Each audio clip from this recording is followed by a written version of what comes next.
Okay, hi. Today I'm going to teach you how to make Gap's banana bread muffins. Okay, first we start out, here's the recipe. I'm not sure if that's going to show up. Let's see. I'll move it over here. You can kind of see it. Alright, so we start with 3 bananas.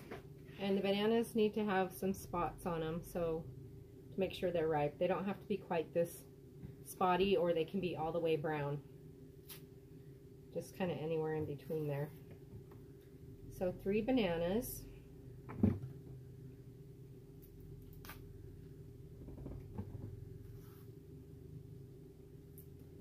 So these muffins are made with honey and no refined sugar and no wheat flour. And it's going to be kind of hard to hear with the motor going, so hopefully it'll work out okay.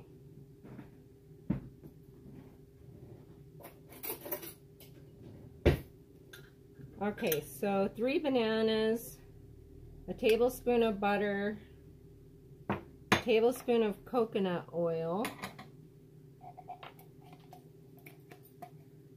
and you can use all butter or all coconut oil, either way is fine, just if there's a preference or a dietary issue.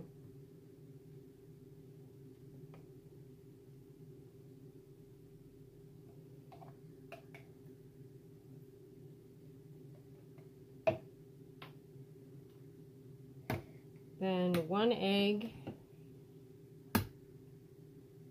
And I usually have this mixing already as I add things, but the mixer's kind of loud and I think you're not going to be able to hear me if I do that.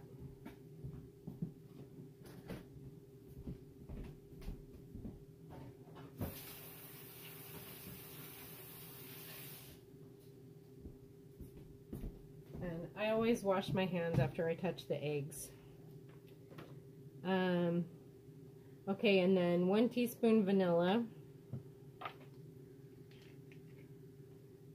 And you can measure these exactly, or it doesn't have to be perfect. At the end, you're going to adjust a little bit with the flour if you need to, because sometimes the eggs are a little bigger and have more moisture in them, and the same with the bananas. So there will be a little bit of variation with the flour. Okay, I'm going to go ahead and mix this up while I get the 1/3 cup of honey ready.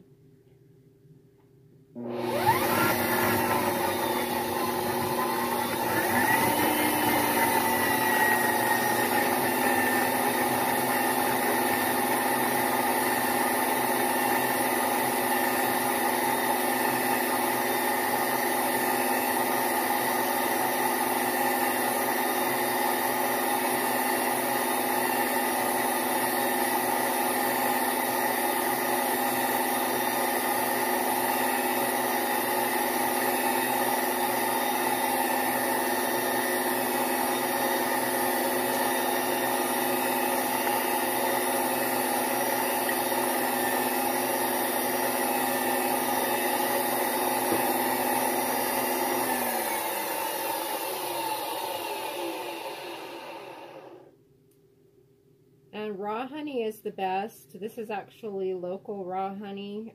Sometimes I just buy raw honey from the store, which is fine. If you have allergies, local raw honey is supposed to help with your allergies. But just do the best you can depending on what's available. And the same thing with your eggs. These are farm-raised eggs from here locally, but you can use eggs from the store also if that's all you have. Let me wash my hand and I'll start that again.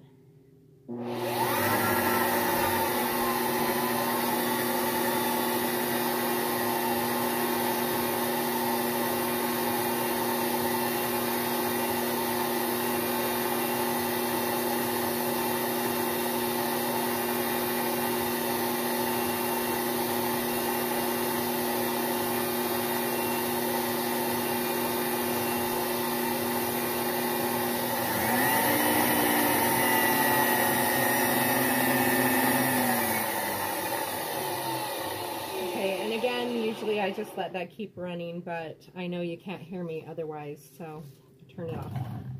All right, so that's it for the wet ingredients. Then the dry ingredients, if you're on strict gaps, which there's no grains allowed at all, then you can just use coconut flour and almond flour. And in that case, it's about a half a cup of coconut flour and a cup of almond flour, or a little bit more than a cup of almond flour, depending on your moisture level here.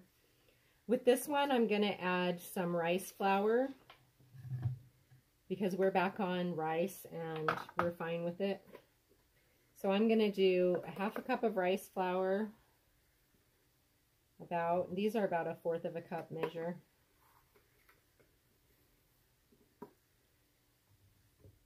And you can also, once you're back into eating oats, you can do partly oats or oat flour in here too. And then this is coconut flour. If you're not used to cooking with coconut flour, it actually absorbs a lot more moisture than regular flour. And so you want to be really careful. The first time I made muffins with coconut flour, I put like a whole cup of coconut flour in there, and then I ended up having to add like, I think 6 eggs to get it a little more liquidy again because it had absorbed so much of the liquid. So I'm going to start with a cup of almond flour, and then I'll mix it up and see where we're at if I need to add a little bit more. And then your baking ingredients, as far as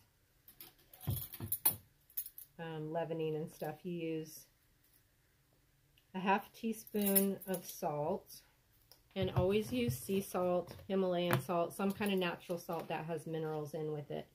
Regular table salt doesn't have any minerals in it, and you really need those for proper absorption in your body. So this is worn off, but it's just sea salt that we put in that container. So a half a teaspoon of sea salt, 1 teaspoon of cinnamon,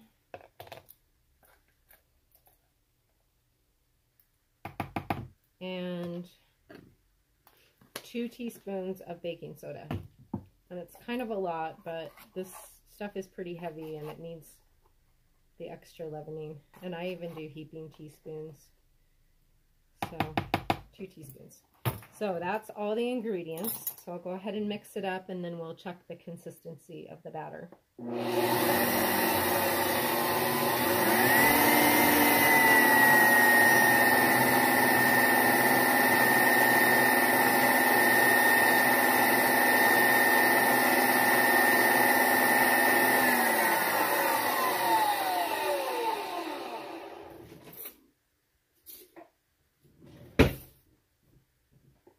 Okay, so this is actually, okay, this recipe you can also use for pancakes.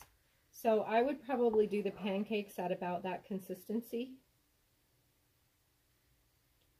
For the muffins, I think I would want it just a little bit more.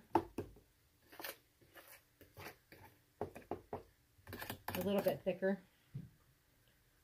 So we'll try 1 more scoop of this almond flour.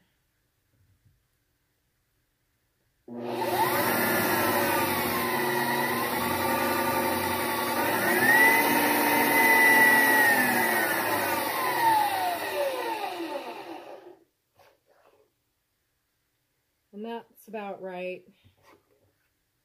It could be like that, or it could be even just a little bit thicker if you want. Now this batch I'm actually going to send most of them on a trip with my husband, and since they're going to be traveling, I'll want them to be a little more sturdy.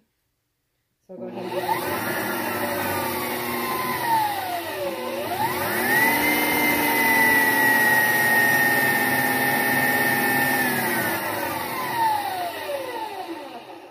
Okay, that should be good.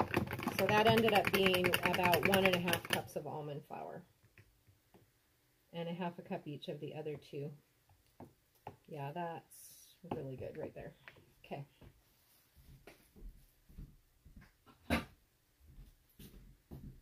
So then I usually will taste it just to make sure it's all right. Okay, that's good. And if it's not sweet enough for your liking, you can add a little more honey, things like that. Sometimes I realize an ingredient that I forgot to put in by tasting it. And one time I actually did it and I forgot to put the eggs in and it came out fine. So I used to have the recipe with 2 eggs. And you can put 2 eggs in it and it comes out fine. And when I did it without the eggs, it also came out fine. So I decided to change the recipe to 1 egg. And anyway, so if you have an issue with eggs, you don't have to add them and it'll still come out just fine. Then you go ahead and, this is the way I like to do it, is just put it in the muffin cups. And I don't grease them or anything. I just put it straight into there like that. You can also use, if you're going to cook them as pancakes, just put a good amount of butter or coconut oil in the pan and just put them in there. You can't turn them too quick or they'll fall apart. So you gotta, like, don't put it on too high of heat if you're doing pancakes. But go ahead and when they're ready to turn them, just turn them and you'll get the hang of it after a couple of pancakes. Let me move this out of the way. And then you can also use, if you want to use a cake pan or a bread pan and cook it that way. But we like to eat them as muffins because it's a good portion size and they're easy to store and things like that. Or if you want to take them to travel with. Now this batch usually makes enough for 12 to 14 muffins. So I go ahead and fill them kind of 2/3 full, I guess. And then check when I get to the end of my bowl and see which one might need a little bit more batter in there. And try to make them fairly even. But it comes out just about the right amount for doing 1 batch of muffins. Sometimes I'll have a little bit extra and I'll go ahead and cook it as a pancake, or I'll just make them a little bit bigger.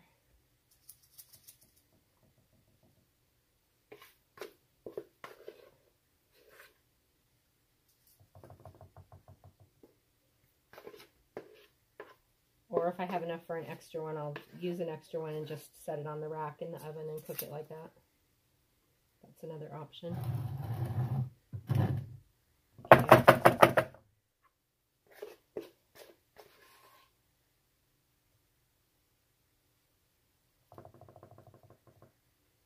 Just kind of see which ones could use a little more. And I don't like to shake it too much. I like to shake it to settle it down, but sometimes the papers kind of go sideways and then they cook crookedly in the papers. Okay, so maybe a little bit more there. Then you can use a spatula and get all of it out. I didn't bring one over. Okay, now the oven, I have a convection oven. If you have a convection oven, I do it on 315 for 20 to 23 minutes. Then you want to stick a toothpick in and make sure it's coming out dry to tell if they're done. For a regular oven, I would set it for 325 to 350, and then cook them for 20 to 25 minutes, probably at least 25 minutes. The convection oven makes it go just a little bit faster. Okay, so then I will stick these in the oven. And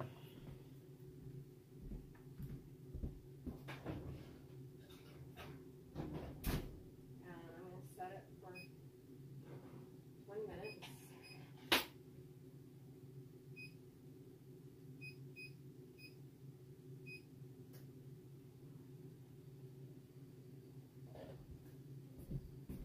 And then,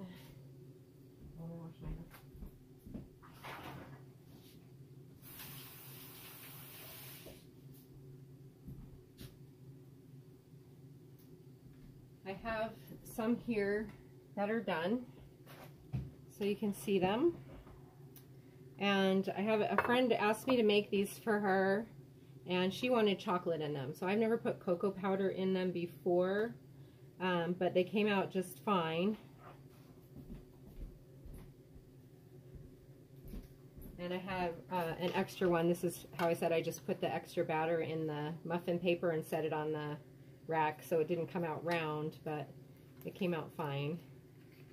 And there you can kind of see the consistency of it. It's almost like a little brownie. That actually came out really nice. So if you want chocolate ones, you can just add, to this batch I added 2 tablespoons of cocoa powder, kind of just heaping. I didn't scrape it off. And I think that was just about right for the taste. So there you have it, Gap's muffins and pancakes, and I hope you enjoy. This is Deanna Fulcher. Eating to Heal is my business. I have nutrition classes, and I can do nutritional consults with the GAPS protocol, or if you're following a different protocol and you need some help navigating it, you can contact me and let me know. Thank you.